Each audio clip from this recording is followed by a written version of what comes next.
apple cake. Thanks to my sister-in-law Victoria. This is a delicious, simple yet rustic dessert. I've already peeled and sliced my apples. Most of them are about 1 inch thick. They're soaking in a bowl of ice water and the juice of half a lemon. And we'll just set this aside until we're ready to use them. To prepare your 8-inch cake pan for the cake, I'm going to show you what my mom taught me. Just a napkin with some Crisco shortening. And you'll rub it all around the pan, along the sides, covering the entire surface. This will help, or this will prevent your cake from sticking to the pan so it comes out easily. Some people line the bottom and the sides with parchment. This one is fine without the parchment paper. Okay.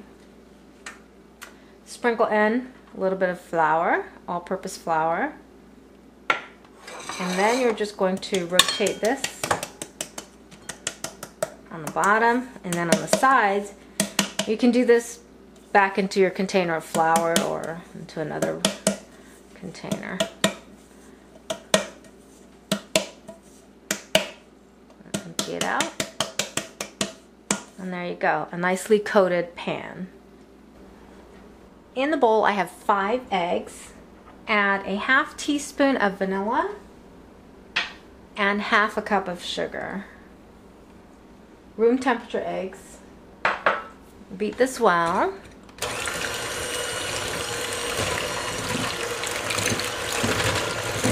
Now I'm following Victoria's method exactly, so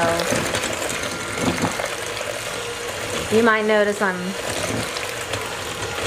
this method is not your typical way to make cake, but it's delicious and it works, so I'm going to keep it that way.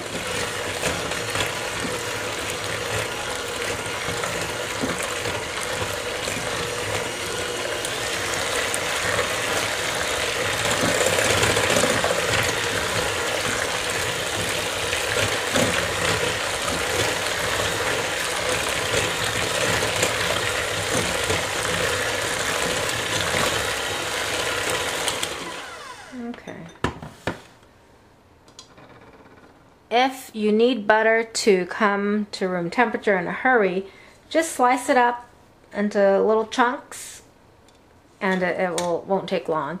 This is 3/4 a stick of, or 3/4 cups, not stick, 3/4 cups of unsalted butter.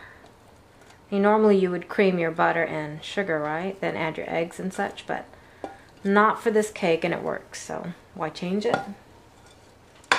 Just beat this until it's well combined.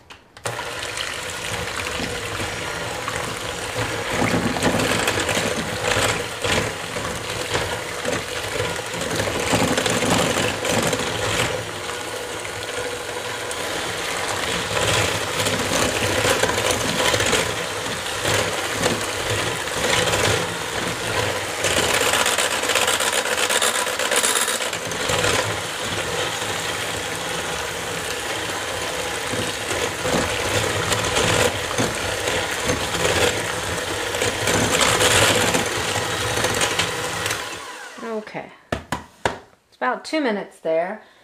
Then we're going to add the flour. It's 1 3/4 cups of flour. Now in the cookbook I noticed a little error. Remember Guam, this recipe's in Remember Guam. Under the recipe or the ingredient section I listed 1 1/4 cup, but under the directions it's 1 3/4 cups. So 1 3/4 cups of flour and a teaspoon of baking powder. Now normally you mix a teaspoon with, you would mix the baking powder with the flour, but not here. And then I'm going to go ahead and mix this a little bit here. And have your walnuts ready to add.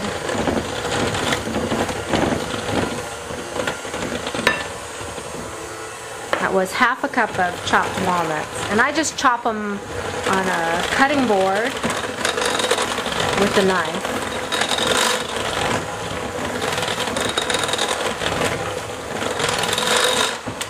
Scrape the sides here. You buy chopped walnuts or walnuts in a bag that are already chopped. They're kind of small pieces. So I get walnut halves and chop them myself.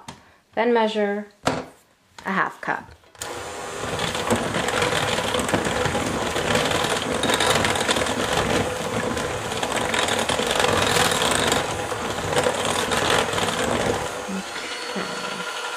Doesn't take long to do the final mixing.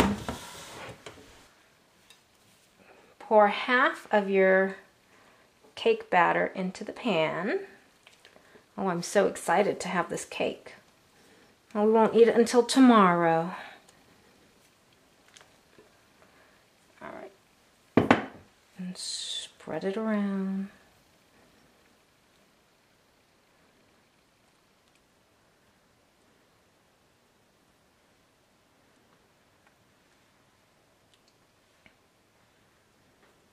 A little bit more down here.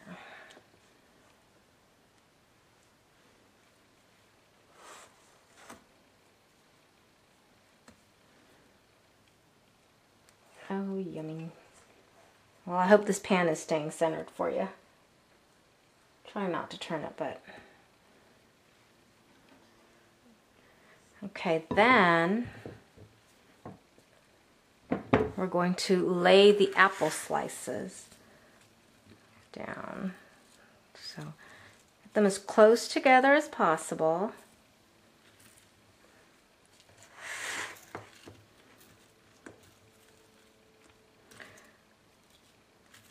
This is such a yummy cake.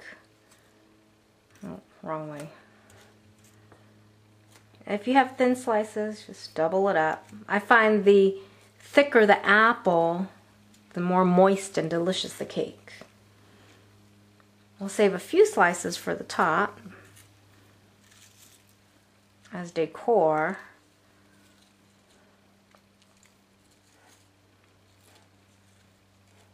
Oh, get a thinner piece of an apple in there.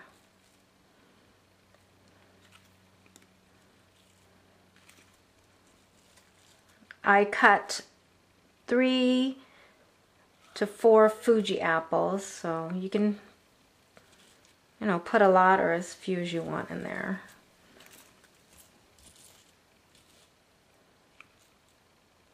I'm going to cheat. Let's make this fit here. Got to fit better. Cut it off a little bit. There we go. See? A few slices are kind of thin there. Another piece there. I want more apples, more apples. My sister-in-law was so funny. She had lots of hilarious commentary and expressions. Okay. One more thin one. There we go. Now for the rest of the batter. Oh, this is going to be so delicious. I can't wait.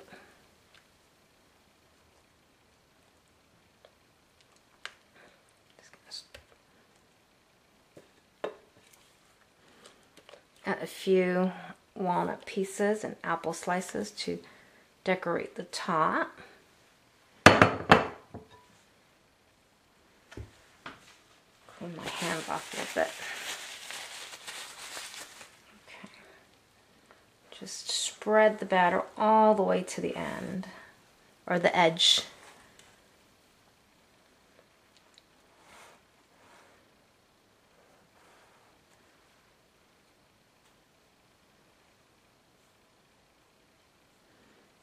Scoop some.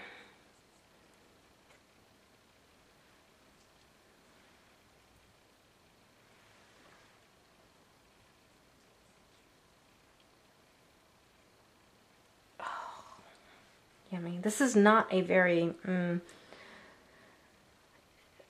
rich cake in a sense that it didn't have that much butter, but it had plenty of eggs. And it's just rustic. Perfect. That's why I included it in my cookbook.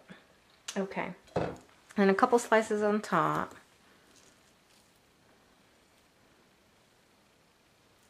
Like a little flower, right?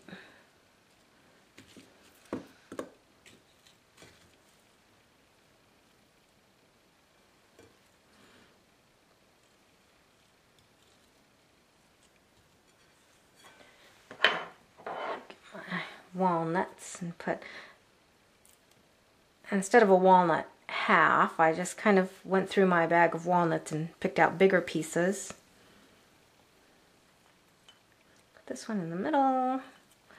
All right, and this is ready to go into your preheated oven at 350 degrees for 30 to 40 minutes, or until a toothpick inserted in the center of the cake comes out clean.